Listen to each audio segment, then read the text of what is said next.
It is just what it is. It's a gift exchange.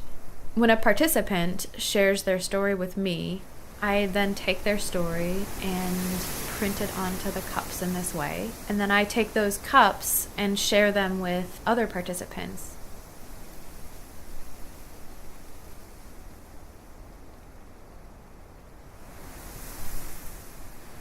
Our positive stories are always embedded with heartbreak. They became part of the river. It can give you life and take it away. Mekong and memories of those lost forever. Love your Wakpa-Washte. We call it the Good River. You know, I am Minikoju Lakota. I'm also English. I'm a citizen of the Cheyenne River Sioux tribe. The damming occurred and there was a forced relocation. The community had to be broken up and it had to be moved because of this damming. And the people were the last to know.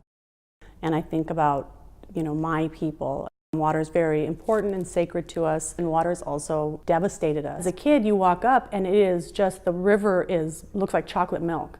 As I grew up and older, and especially more as I was doing a lot of my research on my community, realizing that the reason that the river did look like chocolate milk was because of all of the silt, and that it didn't look like that before the damming had occurred.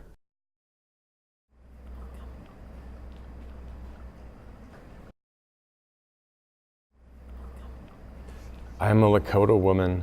I grew up swimming in Wakpa-Washte, Good River, also known as Cheyenne River. It was like swimming in chocolate milk. My story about water is one about learning and wisdom and story. From the upper stretches of rivers, the upper stretches of dreams, to learn to listen, to carry forward truthful ways to strengthen my relationships with places and all the living things that I share those places There's with. this place that we go to, that me and my family go to. It's called Islands of Peace, or something like that. Yep. And there's this tree, like, at the shore. You climb across it, and then, like, it's really scary because you're, like, in the middle of the river. It was about the table wide, so see if I could jump across the We took our Mississippi. beach towels and attached our beach towels to our canoe paddles, and we sailed north. I decided that I would try and make a raft out of, like, a bunch of sticks. What in the world is a submarine base doing on the Mississippi? There was a moment in there where I realized I need to follow I basically water. just lined up sticks across it, and it could float, but nobody could go on top of it.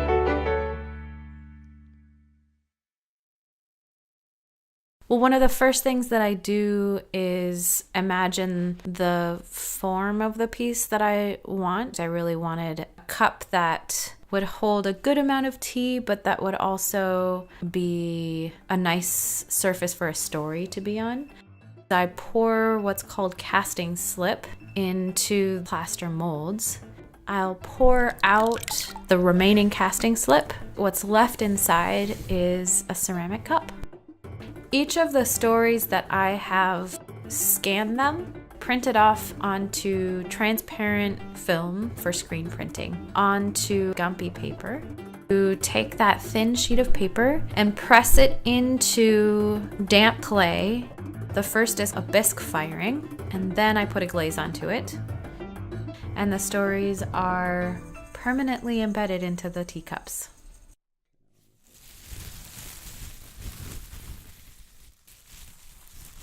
All of these cups that I'm making and firing, I'll pack up. I have boxes that hold them especially for traveling.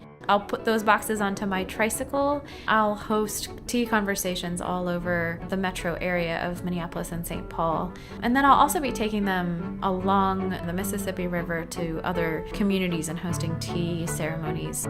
And we'll be talking about water along the way using these cups.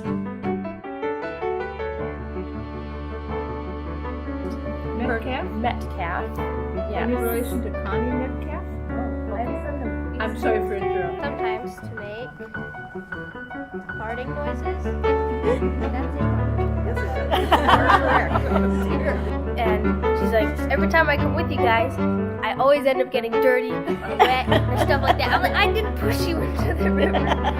So, Hoped.